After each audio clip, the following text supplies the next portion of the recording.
things, because I read a book about Keeler Williams, and their agents, which obviously do charge more, you know, they're sending birthday cards, they're sending cards every Christmas, they're sending local property market reports on what's happening in the property market. What do? We sell a house to someone and then just ignore them for 5 years. There's one of the Ozzies that was saying the other day, imagine if we only got paid on our second transaction with a client, how would that change your business? That is classic. Right? I thought it was lovely. It was and I think it was one of the Ray White guys actually. Yeah, it was. But there's a beautiful thing, just it hard codes, doesn't it? That ability to, you know, and this is why the thing about Josh, he is fantastic. But he was coming over here. This is a business that is built on actually supposed to be phone calling and talking to past clients, and everyone was sat there like, you know, they look at him like a god. Yeah. And what he actually says is quite basic.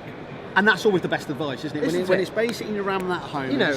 And what we've done is we've hard coded that. So what we're doing is now we're showing that, you know, we're showing them out of lost opportunities. What the hell is a bloody Aussie coming over here and telling us how to do our job, when in reality we should be going over there? Well, what we can show them is about efficiency as the business, because of course what we don't have is the massively attractive fees that they do, and the vendor paid advertising that allows them to have sale boards. Do you think that's why the Australians are better at training agents and self-awareness and growing yourself as an agent, because there's more money flowing around?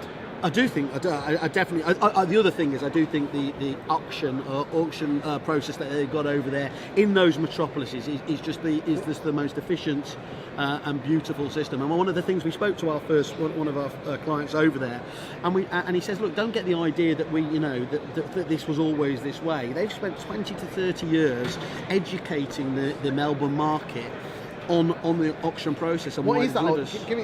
Tell the viewers what that process is. I don't even know. So it's essentially a month. It's a month long. So obviously the appraisals will, you will have a market appraisal as normal. You'll have the normal beauty parade of clients there. And when you decide to actually go live with the clients, you've got a month staging campaign. So you will obviously start feeding onto realestate.com. And then you will have open houses obviously every weekend leading up to the final month there, where it's the auction. And the auction is almost always, I think they do have some boardroom ones up in Sydney, but normally it's done in outside the house itself. And that's such a fantastic community spirit there. People can come down and see who the best agents are. It almost always guarantees the best price. And I think they're getting rid of sort of between 70 and 80% of the stock at those, and a lot of those still go negotiated afterwards as well. So it's a tight process, and this is why you see Ozzies and people like Josh Fegan focus on time on the market stats, and percentage obviously price achieved, because these are things that actually the public will understand and they can get. And so you see a lot of his advocates over here doing exactly the same stuff.